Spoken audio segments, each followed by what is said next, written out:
And we are live. All right. So I'm on Facebook, Twitter, and YouTube. Guys, welcome to Federal Prison Talk. My name is Sean. I did 52 months in a federal prison camp for wire fraud. And today I'm talking with Craig G. He just got sentenced to 37 months. He's going to Morgantown, Virginia. I think he's got a little less than 90 days to go. And he agreed to come on the show and talk to me and anybody else who's out there. Let me introduce Craig. Maybe you want to say hello, Craig, and a little bit about yourself, and then we'll get the show going. Hi, guys. My name is Craig Gibson. I'm here today just to talk and help anybody else, and thank Sean for, being there for me and helping me, giving me a lot of good advice, a lot of good information. Just watching your show and listening to you, it helped me get my sentence lowered. It helped me do a lot of that. I definitely commend you on all the good work you're doing. Thank you very much, Craig. See, that just brings joy and tears to my eyes that I helped you get your sentence reduced, because I know we've talked, and what I want to talk to people about today is Craig is taking accountability for all his crimes and everything, but he went one step beyond. He's even started to change the way he thinks and acts and things he does in life, and he's already learned his lesson, and I'll have him tell you what the judge said and everything. But Craig, how long have you been on pretrial? I got indicted December 1st of 2021. 21. So it's been at least a year living hell, right? Not knowing how much time you're going to get. About 7 months, actually. Right around 7 months, yeah. It was 4 years for me. I think the average time is 1 to 2 years. I had a leadership role, so they wanted to sentence everybody underneath me first and make sure I went last, so I got more time than everybody. That was the theory. So, well, mine was a simple possession, and I went in right out of the gate and basically accepted responsibility. And then once I made bond, I come and I listened to your show and talked to a couple people, and that's when I stepped up and I went and did a NIOP and an IOP, which is intensive outpatient treatment, and did some drug treatment and stuff like that without being forced into it. I basically did it on my own accord, which in turn got me a 2-point reduction when I got in front of the judge. That took my, on the sentencing guidelines, she gave me a 2-point reduction on her own accord because of that. So that was definitely a good thing to do. Judges really like that when you take accountability and actually do an action to change the way you've been living. That's what they want to hear. You know what I mean? Yeah, I had a couple impact letters from like my counselors, and I started a little NA program to where, there's about 10 of us that meet every Sunday, which actually are meeting. Now we've been meeting at the park and, in person since the COVID ban is lifted a little bit. And we meet every Sunday at 5 o'clock for an hour and just sit around and bullshit. I've mentored a couple people, and I got some guys that, they need help. They just needed somebody like you, somebody to talk to. And it's helped a lot, when you can see that you're trying to help somebody on with it. And like I said, the judge was really impressed by everything I had done. And she took all of that into account, which really shocked me. I mean, I didn't ask for it, and I even told her when I did my own statement, I wasn't there for leniency and I wasn't there for them. I apologized to the court for making them waste their time by having to be there for something I had done, and I accepted responsibility, and every action has a reaction, and I was there for my sentence, and she was just really impressed by everything I said. That's great to hear, man. Yeah, same kind of thing with me when I got sentenced. I had a couple people speak for me from like a sober living house and stuff, and they were asking the judge to give me probation. And when it came time for my turn to talk, I told the judge, don't give me probation. I said, I'm here to get sentenced. I'm ready to do time. I've been preparing. And I said, I know these people want me to have probation, but I know you can't do that. And I don't want that, Your Honor. And then I went on just like you.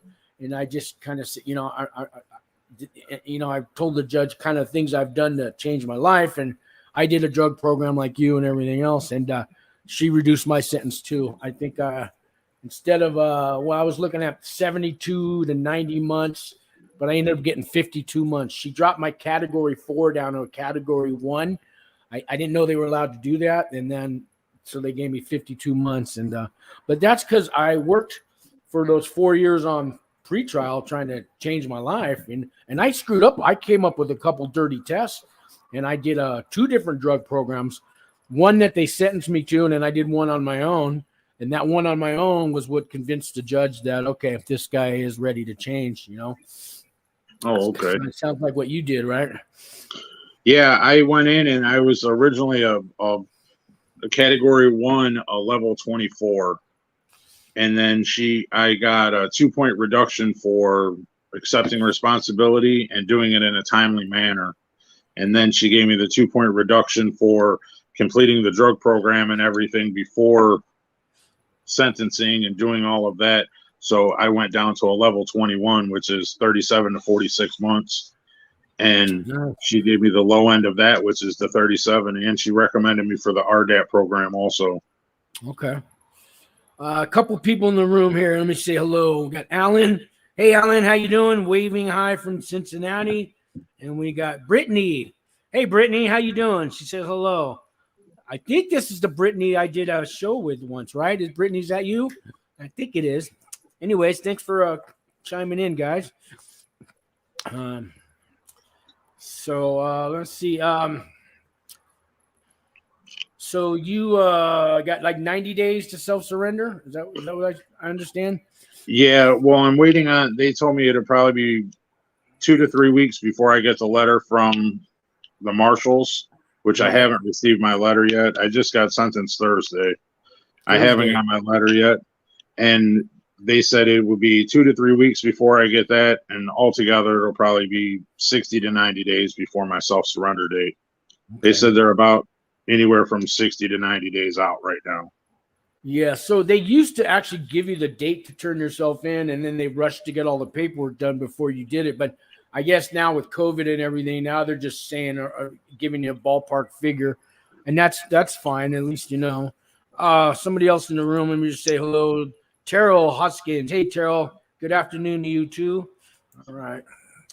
Oh, and Brittany says yes, that is the Brittany. Yeah, I did a show with Brittany, guys. If you want to run through my channel, and she has quite a story to tell too. Matter of fact, Brittany, I was just kind of going over some of my videos the other day, and I watched another 10 minutes that me and you talked about, because I got a comment from a girl that's got to do some time, and she watched the show me and you did, Brittany, and she said it really, really helped her. She's getting ready to, I guess, get sentenced and stuff like that, but she's going through it. You know what I mean, guys? When you're on, anybody out there on pretrial getting ready to go to federal prison, I mean, Craig, you remember what it's like before you got sentenced? Oh, yeah, it was a nightmare. So when you did get sentenced, for me, it was a weight lifted off my back. How did you feel? Oh, pretty much the same way. I was definitely, because the guidelines, like you said, there's nothing guaranteeing what they're going to give you or what any of that is. So and I kind of had a hard judge, and anybody in Ohio or the Northern District of Ohio, I had Sarah Leoy, which she's like a corruption judge. She's pretty straight and narrow, right down the path. It's right or wrong. There is no indifference to her. So for her to open up, and she actually gave me some kind words, that she was proud of what I have done and what I accomplished. It definitely was a weight lifted, you know what I mean? That the steps I took forward to it was definitely well worth my time and effort. Right. Let me just acknowledge a couple more people. TJ is in that house. TJ finally got sentenced, and he had a confrontation on an airline with a flight attendant, and he was worried he was going to get some time, but they gave him a whole bunch of probation and house arrest and stuff. So he's really happy that that's what happened. But he had a record, so they could have used that against him. And Terrell says, I'm waiting to get sentenced, been on pretrial for 3 years on house arrest. I know that feeling. I wasn't on house arrest, so I was able to go to work and go around, but wow, 3 years on house arrest. So I'm waiting to get sentenced. Oh man, I know you're going through it. I know you're going through it. That's a long time. Did you have to wear an ankle bracelet when you were on pretrial, Craig? Yes, I wore an ankle bracelet the whole time. My limits were 7 to 7. I was allowed to go out from 7 a.m. to 7 p.m. And then when I went in for sentencing, my pretrial officer, since I had no dirty urines, I had everything that I was supposed to do. My attorney had asked for them to lift my ankle monitor so that I could go with my grandkids and, you know, swim with them and so forth. And the judge had no problem. She removed it. They were here Friday morning to pick up my box and cut it off of me. Nice. Nice feeling. Nice feeling. Wow. Oh, I got to acknowledge TJ. TJ just gave me a $10 super sticker, guys. So, you know, I never try to, you know, ask for money or help, but anything you guys do to help me out. I only make $15 an hour, guys. And, you know, I have all, you know, I'm just an average working Joe. So $10 really helps me out. You know, that buys me some gas and stuff like that. So thank you very much, TJ. Appreciate that. And Terrell says, yes, sir, I am. Yeah, I'm sure Terrell is watching these. I watched YouTube videos for all those years I was on pretrial, just looking for, I don't know, answers, advice, somebody to relate to what I'm going through. And that's why I started this channel, Craig, because I know what it's like when you're facing federal prison. And like for me, a lot of my family and friends never even thought I was going to go to prison because I was 4 years on pretrial. And they go, oh, you're just going to get probation. They don't just let you run around for 3 and 4 years and then throw you into prison. Yes, they do, don't they, Craig, and the feds? Oh. They sure do. Yes, they do, without a doubt. Yeah, we got Khalil. He says, what was the charge? There's your first question, Craig. Possession with intent to distribute. So intent, which meant you planned to sell it, but did you? No. Yeah, that was my initial charge, and then it got brought down to a simple possession charge. Okay. I didn't get caught with no criminal tools, no nothing. You know, they basically just caught me with a bag of meth. Yeah. Can I ask how big that bag was? 68 grams. That's not a lot. It's a couple ounces. I mean, that Right. could even be personal use, you know. If you're buying in bulk, you go to Costco once a month, so you don't have to, you know. Well, technically, I mean, per weight, it was under 2 ounces, but which my lawyer kind of fought with them about because they weighed the vessel and all. You know, like it was in 3 baggies taped up, and they had weighed all of it together, the baggies, everything. They didn't kind of separate the product. So that's what got it dropped below the 50-gram mark. So I want to say, I don't have my paperwork in front of me, it come out to, it was right at like 41 grams. Okay. Yeah, I was telling you earlier, it used to be for every 50 grams, whether it was coke or meth, it was a 5-year mandatory minimum and what 28 grams is an ounce, so almost a little less than little more than 2 ounces of dope would get you, you know, 5 years. So you didn't, obviously they're not doing that anymore. They've changed all their laws. I know that First Step Act had a lot to do with it. Guys are getting 25 years for the same amount of crack cocaine that a guy with powder cocaine would get 5 years for. So that First Step Act changed all that. And it also, now they have the First Step Act credits and people are getting 7 more extra days off their sentence per year and stuff like that. But the First Step Act was all about changing those laws. Yeah, and they're doing away, especially in the Northern District of Ohio, they're really doing away with the mandatory minimums. They're not really following those guidelines much anymore.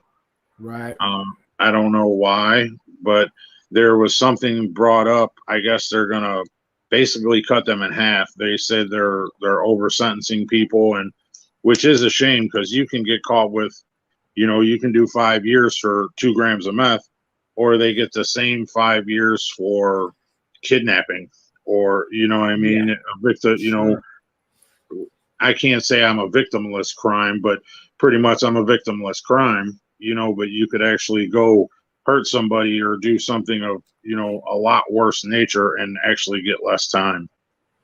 Yeah, I mean, I've seen guys get, for manslaughter, however, it was murder, but it got brought down to manslaughter and get 3 to 5 years, stuff like that, Right.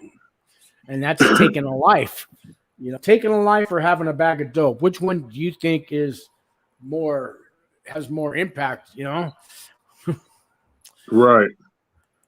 And I mean, I was a category 1 in the last 20. I've really not been in no trouble. I have a rental property. The one point that I had on my thing was, as dumb as this sounds, I got a ticket 2 years ago, and it was a misdemeanor ticket for non-removal of nuisance. One of my rental properties, the grass got too high, and I got a ticket for it. And that was the one point on my whole criminal record. Wow. Okay. So, and it actually showed up. I was astonished. I didn't, like in the PSR, I sat down with my lawyer and I'm like, well, what is this? And he goes, I don't know, non-removal of nuisance. You tell me what it is. I was like, so we got to researching, and it was from that ticket where I got for not cutting the grass at a rental property. Wow. So that's how in depth the federal government goes to look at your criminal record. Yeah, and they go into your anything but when you were a child, you would think your records are sealed and you're 18. Not the feds open it right up. Yeah, they'll use it against you now. Anything past 15 years, they can't really use for your sentencing, but the prosecution definitely brings that up, and they do their best to go through your whole childhood criminal history and everything else. Yeah, I'm sorry. I have a what's considered an unaccredited diploma. I graduated high school, but I had broke my leg in a motorcycle accident the middle of my senior year. So I was a half a credit short in a gym class. I had enough academic credits, but I didn't have enough gym credits. So they still gave me a diploma, but it's considered unaccredited or some craziness. And they brought that up in the court. Wow. About making me take a GED, and the judge actually avoided it. I'm just gonna say they still may have you take your GED when you get to prison, because they get money for that. Right. You actually get $25 once you get your GED, but it's almost mandatory to get your GED before they'll release you in the federal prison now. Right. Terrell says, yeah, that's what everybody's telling me, but I pray it no mind. LOL. Oh, I think Terrell's talking about the pretrial hell we go through. Yeah, and here's a question for you, Craig. TJ says, is he doing RDAP? Yes, I got recommended for it as long as I'm approved and all of that. The problem, from what I've been told, is RDAP is really far behind the waiting list because of COVID and so forth. So the chances that I get in it, and it all depends basically on the Bureau of Prisons and how many people are ahead of me when I get to Morgantown. Yeah, well, I hate to bust your bubble, but the judge almost recommends RDAP to everybody that goes in. It's up to the RDAP coordinator, and that's usually the psychiatrist, doctor who runs RDAP, and it's got to be somewhere in your pre-sentence report or your paperwork or a letter from a therapist, something on paper saying you had a drug problem or an alcohol problem. The judges recommend all kinds of things, and once you get into the BOP, they almost laugh at what the judge recommends. I hate to tell you that, but I think you did say it's in your paperwork somewhere, right? Plus, you did a drug program, so before while you're in pretrial, so that's enough right there. I would bring in, if you have a certificate of completion or something from that drug program. Bring that with you, and have a copy mailed to you just in case they don't let you bring that in. That ticket, that's your ticket to get an RDAP right there. Gotcha. Well, I appreciate that. I didn't know I should do that. Yeah, it's almost a joke because the judge is always recommending RDAP, and they so our RDAP coordinator, her name was Dr. Coulter Rodriguez, and she just used to tell us stories how she just laughs when the guys come in her office. Well, the judge recommended me to RDAP. She goes, well, I'm RDAP. I don't care what the judge recommended. She says, I make the decision. And that's just how it is in the BOP. You're no longer, see, you're like, once you go to prison, you're property of the BOP, and it's a whole nother entity. And all of the different government departments, they all want to be, they don't want to work together. I don't know if you know anything about politics, but these departments don't like to talk to each other unless they Right. have to. Unless a judge can order you to be released, but that's not a recommendation. That's an order from a judge, and they have to obey that. But when a judge will recommend that you take classes, and the judge will recommend that you work out, and that judge can recommend you do a lot of things when you're in prison. But it's a joke when you get in the BOP. I just hate to say that. The judges mean well. They just have no idea that they're being laughed at by the RDAP coordinators.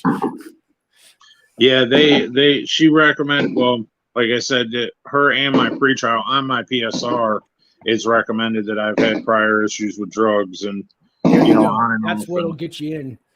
Right. Yeah, I don't know if you ever watch RDAP Dan, but he really goes over that in detail on how to get into RDAP. Have you watched RDAP Dan? Yes. Okay. Yeah, he helped me when I went to prison, and he even did some shows about me while I was in prison, and had some people donate some money, and he put like $50 on my books. He put $100 on my books one time. And there was another guy, Walt Pavlo, and he had videos going. He was one of those prison consultants, but I didn't have any money to hire him. So he helped me get through this process on pretrial.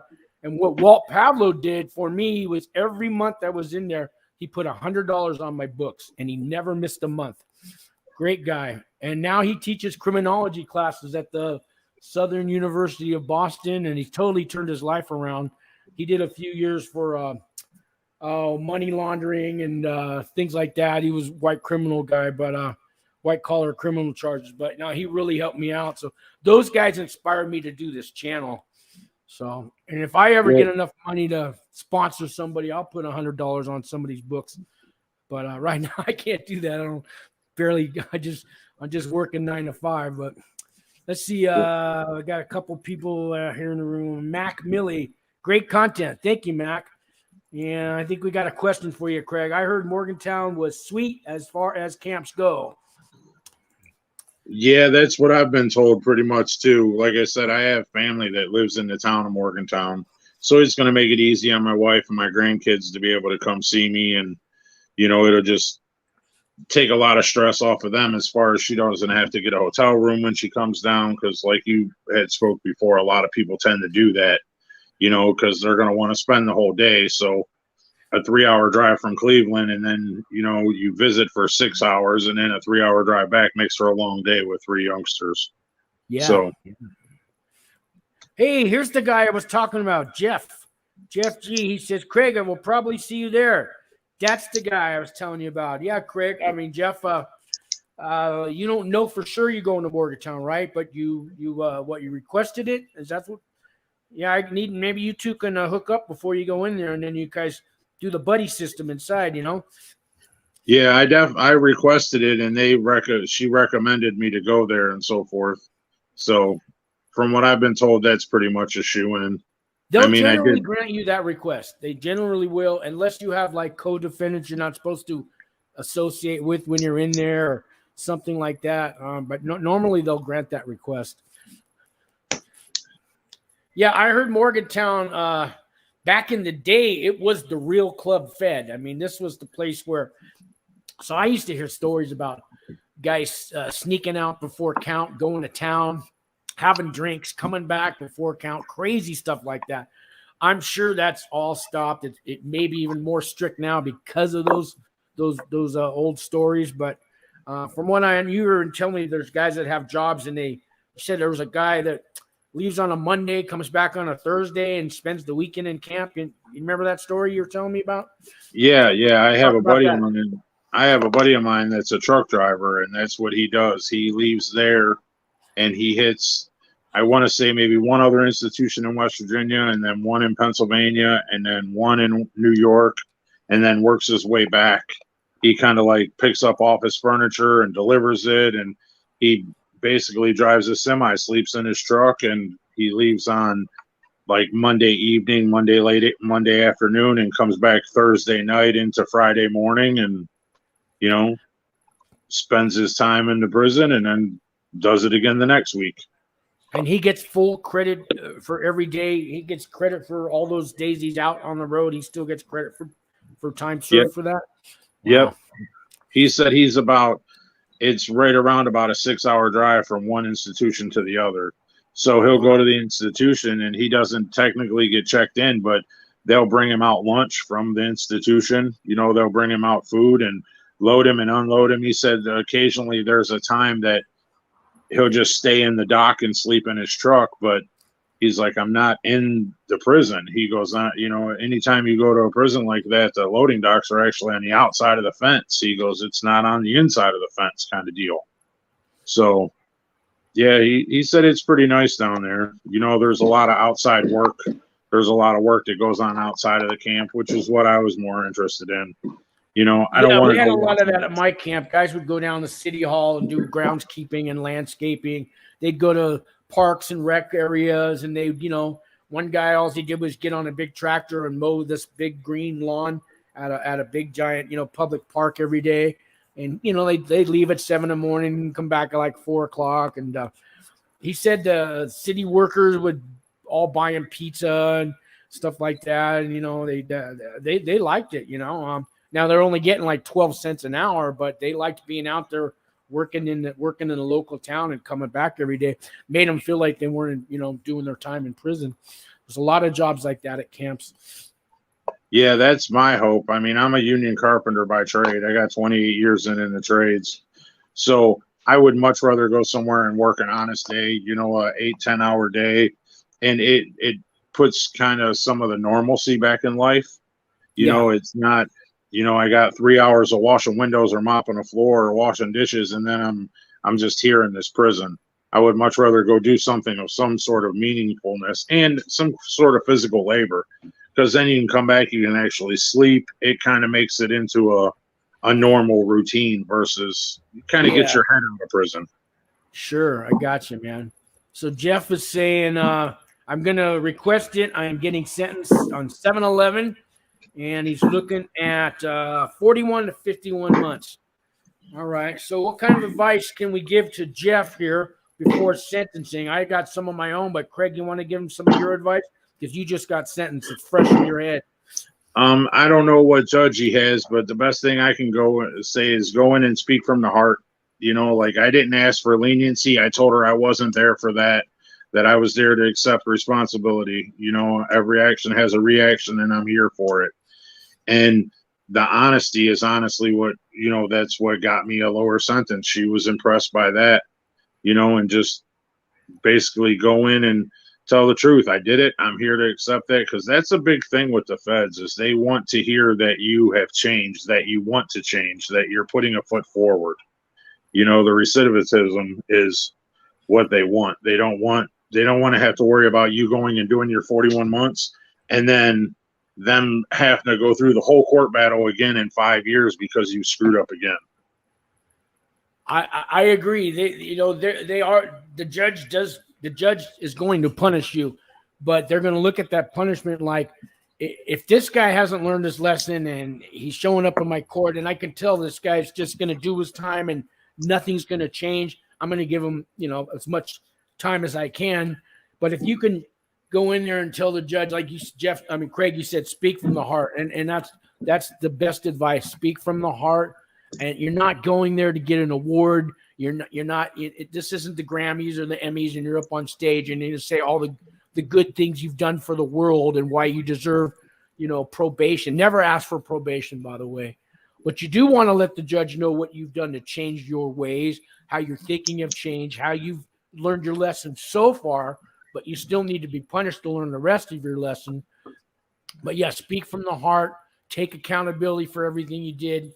And, you know, and if you have victims, acknowledge those victims, you know, and that, you know, that you did damage there and you want to repair that damage as well. But Craig, yeah, you had good advice there. I'm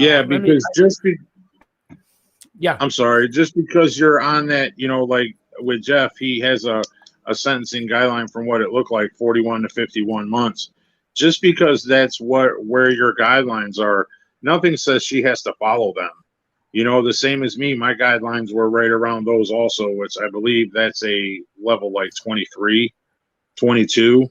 And she dropped my guidelines to a level 21, which is the 37 to 46 months, and gave me the low end of it. because she was happy with the work that I had put forward and so forth. So yeah, exactly. You know, They can go above and below those guidelines. I don't know how far above and below they can go, but like I had category 4. She gave me the sentencing for category 1, which brought it down to 51 to 70 months. So she gave me 52 months. I could have got 70 to 96 months. So yeah. And I think what you say to that judge, that's the final words that you get to say. This is the only time the judge has really ever heard you. She's heard you enter your pleas of not guilty and all that, but she's never had it. This is your only time that the judge is actually going to listen to you and make it count. And don't talk for 20 minutes because the judges, they're busy. Try to get it all within 5 minutes, but the judge will listen to you. Yes, they will. So let me catch up on some of these comments. Brittany says, in Dublin, the girls work on Alcatraz and the Presidio. Wow, I didn't know that. Because I know Dublin is in the Bay Area. It's in the East Bay, Contra Costa County, I believe. Or is that Alameda County? I think that's still Alameda County. But it's right near Alcatraz, maybe a half an hour drive. I didn't know the girls actually go all the way into the Presidio, and that's in San Francisco. TJ is saying, no guarantee you will get that camp. It's up to the BOP. They've been sending people all over the place. I just had 4 friends get sent to camps, and all of them got sent everywhere around the U.S. Yeah, TJ, I know that's true, but like in Craig's, they will grant your request. So supposedly they're supposed to keep you within 500 miles of your family. If you don't say anything at all, that's what they're supposed to do. They can send you anywhere. But if there's room at the camp that you request and there's no reason why you shouldn't be there, like co-defendants or if you have gang affiliations, things like that, that might stop you from going there. But in Craig's case, I don't see why they wouldn't grant him that. And Jeff gave me a $5 super sticker. God bless you, Jeff. Thank you very much. And Jeff, you didn't have to do that. You're getting ready to get sentenced, man. God bless you. And Jeff says, thank you, Craig. And let's see here. Let me catch up here. TJ saying, from what I've learned about the feds is if your criminal history isn't that bad, you won't get sentenced too bad. Oh, yeah, that makes sense. What do you think, Craig, on that one? Oh, definitely. Like I said, my criminal history was a category 1. The only thing on it at all was me not cutting grass at a rental property, which is how intense they go. Yeah. And yeah, that definitely was a big plus. Let me get to this next one. Jeff says prosecutors in their memorandum have requested the low end, so that's good news. I think so. When the prosecutors have no problem with you getting the low end, that's good, right? Right? What do you think, Craig? Oh, yes. My prosecutor actually spoke up and said that he had no problem with it because of her lowering give me the 2 points for me doing the prior drug program. The prosecutor said he had no problem with me receiving the lower end of the spectrum. My prosecutor was not that nice. They were nice enough to step me down some, but they said they would go no lower than 60 months. And the judge said, I don't care. I'm giving him 52. So they didn't like that. I mean, they're arguing over 8 months, but 8 months is 8 months, man. So if you don't mind me asking Jeff a question, are you in Akron, Toledo, or Cleveland? Like, which courthouse are you in? There you go, Jeff. Did you hear that? And Brittany says, guidelines are only a suggestion, not set in stone. Thank you, Brittany. Thank you. And TJ says, Jeff G, you should be fine if the prosecutor is asking for the low end. And there, I'm caught up on the comments. So, yeah, thank you guys for all your comments, for participating. So, Jeff, we're waiting on that. Maybe ask Jeff again. I don't know if I was talking over you. Jeff, which courthouse are you going to, buddy? Are you in Cleveland, Akron, or Toledo? Are you in the Northern District of Ohio? And we'll find out in a minute. So, Craig, were you worried that they might take you into custody on the day of sentencing? Did that ever come up? Actually, I was a little worried about it, and then about 3 days before I had sentencing, I contacted my lawyer, and I did all my sentencing over Zoom. Really? Yeah. Oh, I didn't know that. Even the final sentencing day you did over Zoom? Yes, sir. Oh, okay. So then you have to look out your window seeing if the marshals are going to come and get you, right? Yeah, I kind of made a joke with my lawyer. I said, I'm assuming that because he had already put in the motion for me to get self-surrender and so forth. And I said, so I'm assuming I'm getting self-surrender, right? I said, and he goes, well, unless they send 2 marshals to sit in your dining room with you. And I'm like, will they do that? And he's like, no, Craig, they won't do that. I've never heard of that one. Right. It was just kind of a joke on his behalf. Yeah. But yeah, I was a little worried about it because it's basically their discretion. But pretty much anybody, from what I was told by my lawyer and, the pretrial officer, was pretty much anybody that is out on pretrial and doing what they're supposed to, they're going to give a self-surrender date to. Yeah, that's the whole reason you're out on pretrial, because you're not a red flag, you're not a flight risk, that they've trusted you that much. And that's Right. pretty much the whole reason. Almost everybody that's out on pretrial goes to a low or a camp. There are a few incidences where a guy might go to a medium, but he's put up a $2 million bail. He's got an ankle bracelet. He's real limited. There are special cases, but your average person out on pretrial is going to go to a low security or a camp, and they will get the self-surrender 95% of the time, I would say. Jeff's got some answers for you here. Let's see here. He says it's actually out of the Southern District of Los Angeles. And he says, I live in PA. That's Pennsylvania, right? Oh, okay. And then he says, 2 of us conspiracy to commit wire fraud. So you're going, Jeff, you're going to court in LA, but you live in Pennsylvania. So do you have to fly there, or are you doing it all on Zoom? How's that working?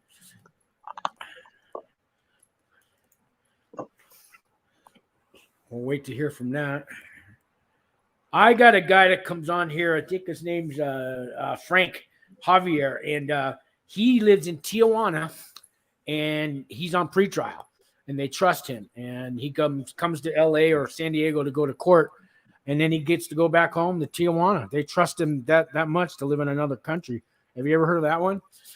Actually, when I got released from when I was in a federal holding facility here, when I got arrested, I actually got pulled over, and they said I had a DEA detainer, and they arrested me and took me to Youngstown, Ohio, which is where the federal holding facility is.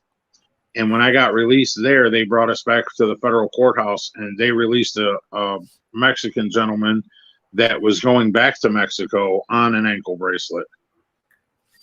Wow. And okay. He's been going to court and so forth. I haven't heard nothing else from him. I didn't get in contact with him or nothing, but yeah, they put an ankle monitor on him here, gave him all his equipment, and shipped him home. Wow. Jeff answered, he said he's flying out there. Okay. I guess you're flying out for the sentencing. Have you been doing everything else on Zoom, Jeff? Oh, Jeff, by the way, hey, Jeff, if you want to come on the channel too, just let me know. I'd be glad to have you on. Not everybody wants to put themselves on blast, I understand. Craig, I do appreciate you coming on here, because you're already helping people that are in the chat room right now. And this show will be on instant replay for who knows, for the next 100 years, as long as YouTube lasts. So this show will help people that are facing sentencing and all that stuff. So I do appreciate you being on here. Yeah, I would have to agree with TJ. It's definitely a weight off your chest. I mean, once you know that it's over, and it's not as bad as people think it is. Luckily with COVID and everything else, they're really not. From what I was told, the feds used to take you, and everybody went through Oklahoma. So once you got sentenced, you got put in a holding facility, and then they took you to Oklahoma and classified you, and then you did diesel therapy and went wherever. Well, they're really trying, because of COVID, they're really trying to step that down. They're plus from what I read, Trump come in and kind of put a kibosh to all that, talking about how much wasted fuel and wasted time and wasted effort, and so forth that it was. Right. No, I mean, a lot of people don't like Trump, but he's done some good things. You can't knock that. Some of the things he's done, especially in the federal justice system, he's really tried. On the other hand, I don't know what Biden's I don't know if he's good or bad for people like me and you. What do you think? I try not to be too political. Yeah, I try not to either, but you'll see in the camps there's TV rooms, and you have your Fox News TV room, and then you have your CNN TV room. Gotcha. You'll see. And you're going to be really surprised who's in that Fox TV room. It's not who you think. Yeah. We had a big group called Gays for Trumps. So there are gay people in the camps. Now, these are not pedophiles. These are not child molesters. There's two separate kind of things.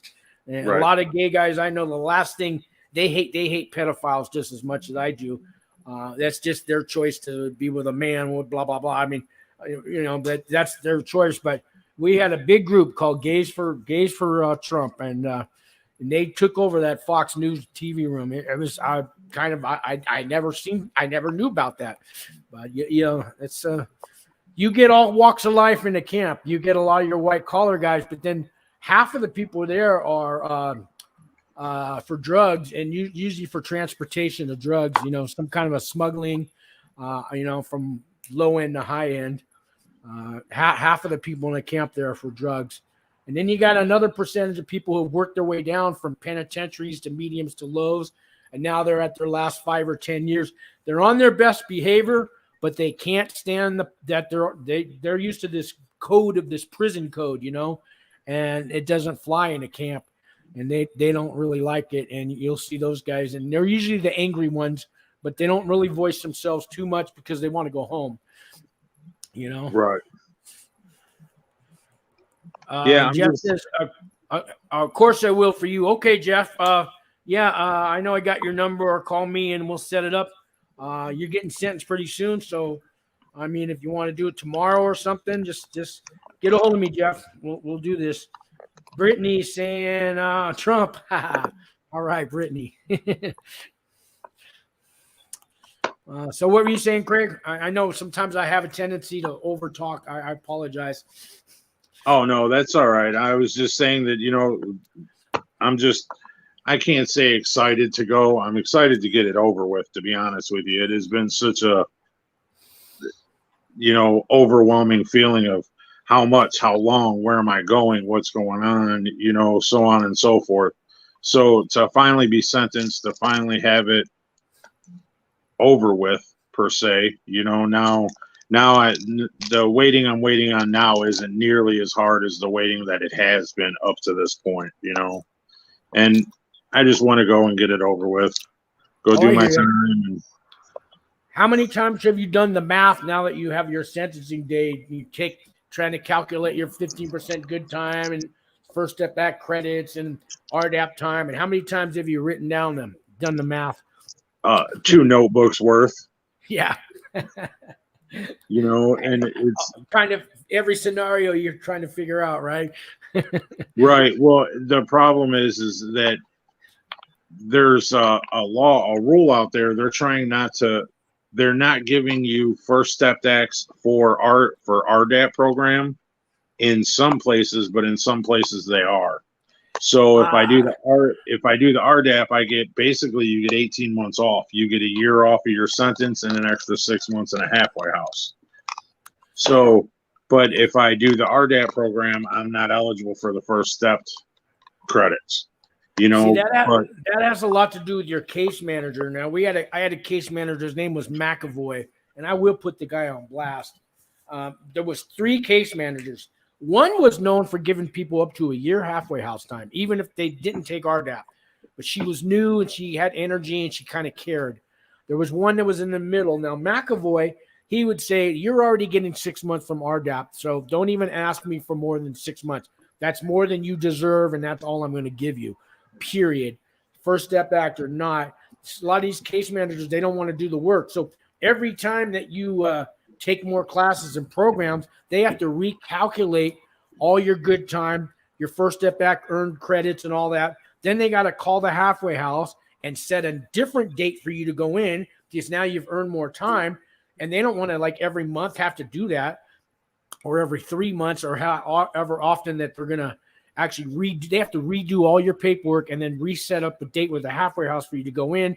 Halfway house has to have openings, and it's a lot of work. And a lot of these guys don't want to do the work, and they're going to have this attitude. Yeah, you're taking RDAP, man. You're already getting a year off plus 6 months. Don't ask me for more. And a lot of case managers are like that. A lot of these case managers been there 10 or 20 years. All they're worried about is their benefits and their retirement, and they want to just do their time and go home, and they really don't care about what you got coming. Yeah, that's a shame, because they don't realize, well, a lot of them have that anticipated of, we get to go home, they don't. Eventually we're going to get to go home and move on to our family, and they have to spend the next 20 years there and deal with it every day. Granted, we're inmates and they work there, but eventually we don't have to deal with them anymore.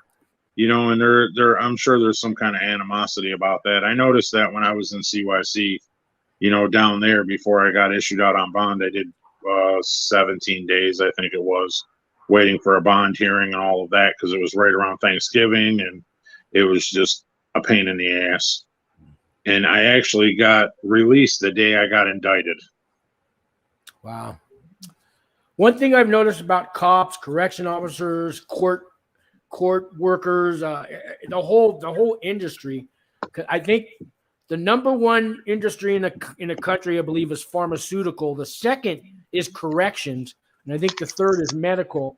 But anybody in the corrections department, whenever I've kind of listened in on their conversations, it's all about their benefits, how much money they're making, the house that they just bought, sending their kids to college, and how much more time until they retire. And it's like, how good their job is and how good their department is, and that's all they really kind of seem to care about. That's what I've kind of heard. And then really, whatever else is going on in front of them, it's second play.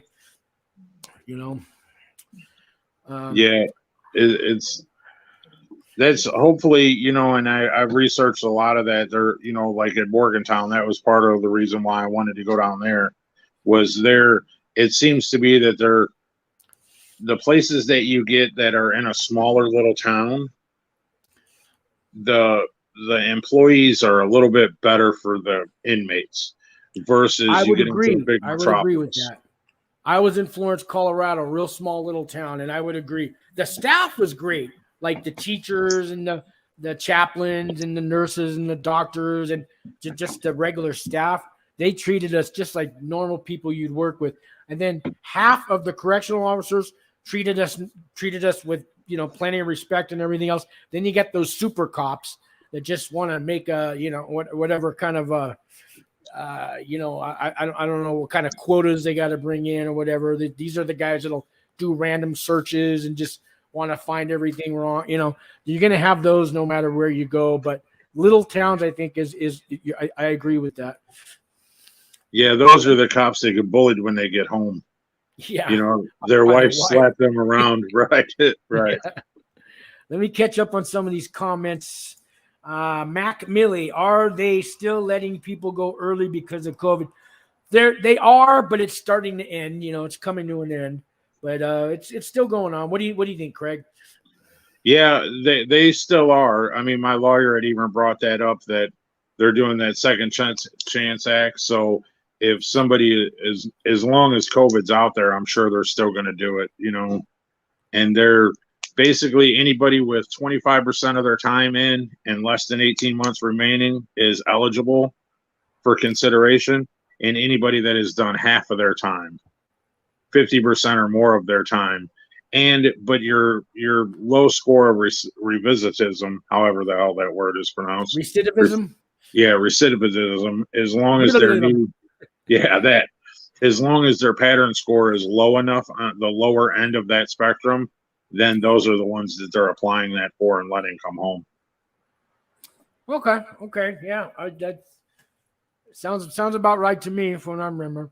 So if you guys don't know, I haven't done a video in a couple weeks. I had COVID for the last couple weeks, and there was a couple of nights, man, I thought I was going to die. All my whole chest felt like every rib cage was broken.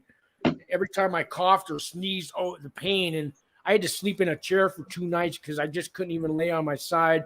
And then the next week I thought I'd be better. And then my throat got all jammed up and I was coughing. I was gagging on my own phlegm. I was trying to cough it up and then breathe. And like, you ever see somebody in a restaurant and they need the Heimlich maneuver and you're trying to get it out of them? Well, I was like that. And then I finally got it out. 10 minutes later, here it goes again. And this went on for 2 days. And I should have called the ambulance. I really should have, but I'm stubborn. Yeah, but I got through it. I finally came tested clean the other day. So now I'm back doing videos. And if you haven't seen me out here in a couple weeks, that's why, guys. And I was starting to think this whole COVID thing was just fake news. But until I got it, it's real. Let me tell you, it's real. Let me get on some more questions here. Zephiel says, feds charge you for meth if you're dealing meth, where they would probably do state prison for meth users. I'll leave that one for you, Craig.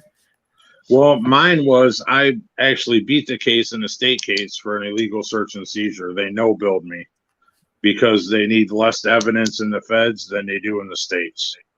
So when I got pulled over, they technically didn't have a reason to search my car. So they no-billed it through the state. And then 18 months later, I got picked up by the feds. Okay.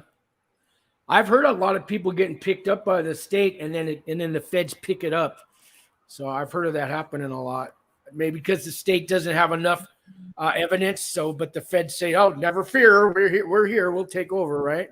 Yeah, I had a very good state attorney, and he basically, when I went in for my original arraignment through the state, he got it thrown out, which we assumed they threw it out, but they just no-billed it, which in turn is there wasn't enough evidence to convict.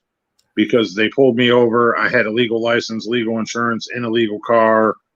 I mean, they pulled me over for nothing, basically, just because he said I made a left on yellow. I didn't, I continued to shoot through a caution light. So when he pulled me over, I wasn't high. There was nothing in the front seat of the car, no indications, nothing, but he wanted to search the car anyways. Wow. So, and I never gave them permission to search the car. But this, like I said, they basically let it out of the states and the feds picked it up. I'll tell you what they're really cracking down on now is fentanyl.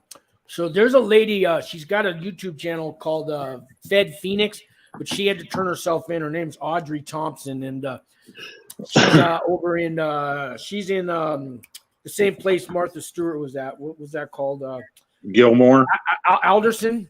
Oh, And, yes. Yeah, so she had like 8 months worth of First Step Back credits coming towards her. They took it all away because they looked at her record and she has fentanyl charges. They took all that away.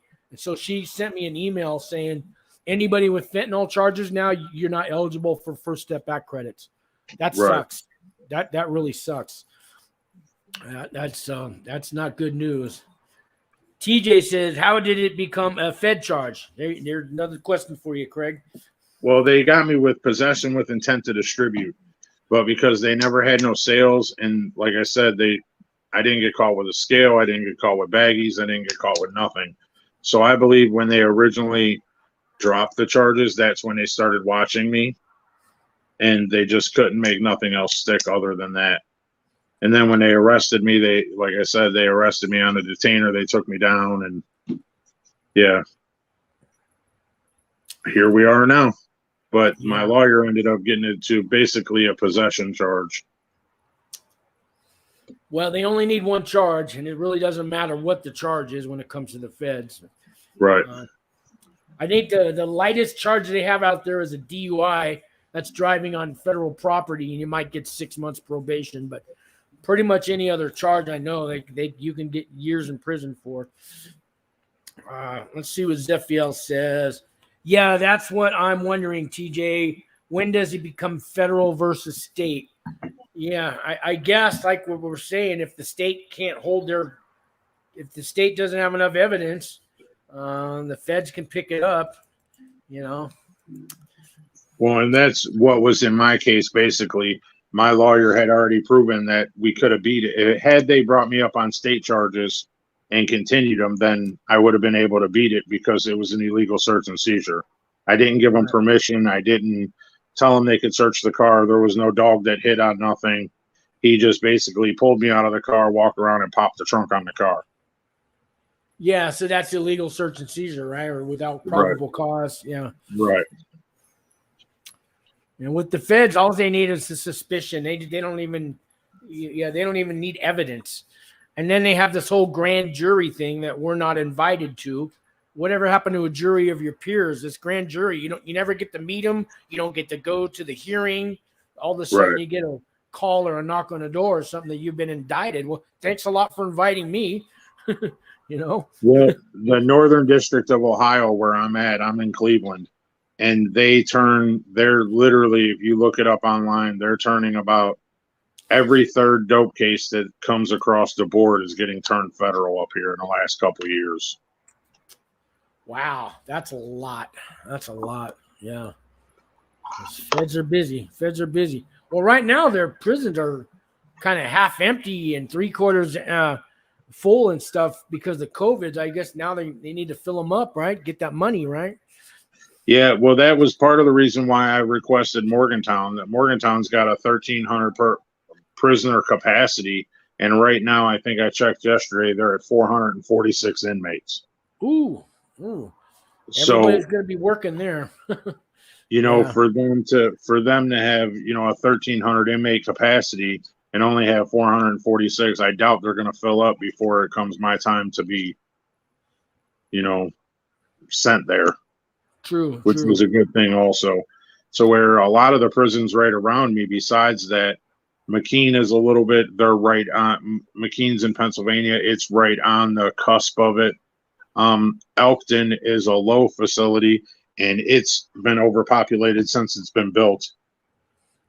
And then Milan, Michigan is right around the same. It's within 100, it has a 1,400 inmate capacity, and they're at like 1,300 inmates. So I really didn't want to go, I wanted to ask for a recommendation to somewhere that wasn't quite as full. And, the more people, the more problems, the more issues, the more. That's actually a big camp. Mine had a little less than 500. We were normally around 350, 400, but the more inmates they have, the more money they have for programs and classes and equipment, and gym equipment and music equipment and all the things that go with it, the size of the library, everything's going to make a difference. So 1,300, that should be fully equipped with everything, lots of library books and classes and programs. And, I was a musician, so we had a music room. We had about 20 guitars. You can't have your own instrument in a camp, but you can go in and take a guitar off the shelf anytime you want, play it wherever you want. You just bring it back. We had a piano, some saxophones, drum machines, and then we had a couple music rooms with electric guitars and stuff like that. And you could go in there, and I had a little rock band going at the end there. And so we had our little time slots, and we used to rock out. And there was 4 of us. And at the time, I lived in San Francisco. The other 3 guys were from Albuquerque. Now I've moved to Albuquerque, and I'm in contact with all those guys. And next month, we're all going to get together, and we're going to have a jam session over my friend Max's house. And he says he's got all the equipment for us. So we're going to get the band back together, man. Awesome. You do make friends in prison, and it may not be your goal. The last thing I wanted to do was make a friend in prison. That's not – I just want to get my time over with, and but you're going to make friends. You're sitting there every day with these people around you, and I mean, you can sit there and clam up and not talk to anybody and do your whole time like that. And some people do, they're just totally private, and they'll say yes or no, sir. And that's about all you'll ever get out of them. But for the most part, you're going to make some friends whether you want to or not. Well, You get pretty close there. It's like joining the army. You know what I mean? It's like serving your country, and you're going to get close to people. Now, I don't know how many other people that's on the call that has already been sentenced or anything, but they made me do a BOP orientation program over the phone already. Okay. There was like 12 or 13 people on the call with us. And when we talked to that woman, she basically said that she was from Elkton, FCI Elkton, which is about an hour and 45 minutes away from me right here, but it's a low security institution. And she said that Elkton, basically, they came in and they've done away with all the top bunks. So they've taken because of COVID, they're trying to get under, not be so over capacity and so forth. So they're kind of trying to make all the institutions give everybody a little bit more space. Mine hardly had any top bunks. We had 16 little cubicles on each range. The first 2 would have bunk beds, but then the other 14 were just single beds. They were next to each other, 2-man cubicles. But yeah, there's not a lot of top bunks in, well, my experience in camps, unless you're in a dormitory. Some camps have a big open dorm, but I think that's more the low securities. Camps tend to be more 2-man cubicles. Yeah, I read through the PREA report for Morgantown to try and get the gist of it, and that's what they said. They are basically cubicles, and then they have rooms. You can get your own room or whatever. I don't know how many people are. That's that old Club Fed Morgantown I've heard about. Yeah. That's where your East Coast. That's where your mobster types would have their own kind of rooms. Right. Yeah. So you did read the PREA report. Let me tell you guys out there what the PREA report is if you don't know. If you go to the BOP website, that's the Bureau of Prisons.gov, and you look under facilities, and let's say you're going to go to Morgantown, or you're going to go to Alderson, or you're going to go to Coleman Low, or whatever it is. Every little institution has a thing called a PREA report, and I think that's the prison rape something. It's basically a report they do. It's basically an audit on the whole camp or the whole facility, even though it's supposed to be on the prison rape thing. But they do a full audit. Sometimes it's 100 pages long, and it'll give you a lot of information on that facility. And you actually took the time to read that, huh, Craig? Yes, sir. That's good. That's good news to get that. So that's called the PREA report, guys. It's usually the last thing you can click when you go to the institution that you're looking up. It's usually at the bottom. It's called a PREA report, PREA. So let me catch up on some comments here. Rocky Mountain Oyster Sauce. He says, I love what you guys are doing. Keep it up. Thank you, Rocky Mountain Oyster Sauce. We got Gangish Oyster Sauce. It's good to see a positive outlook. Thank you. And then he says, Prison Rape Elimination Act. Thank you. I only knew what the first two letters stood for. And then he's got it here, PREA. Yeah. Thank you, Gangish. Yeah, there's a lot of information in that. A lot. It tells you basically how the institution's set up, how many, some people might be worried, am I going to have to shower with other people? Am I going to, it tells you that there's, separate shower stalls, and you don't have to get dressed in front of people. You don't have to, it tells you a lot.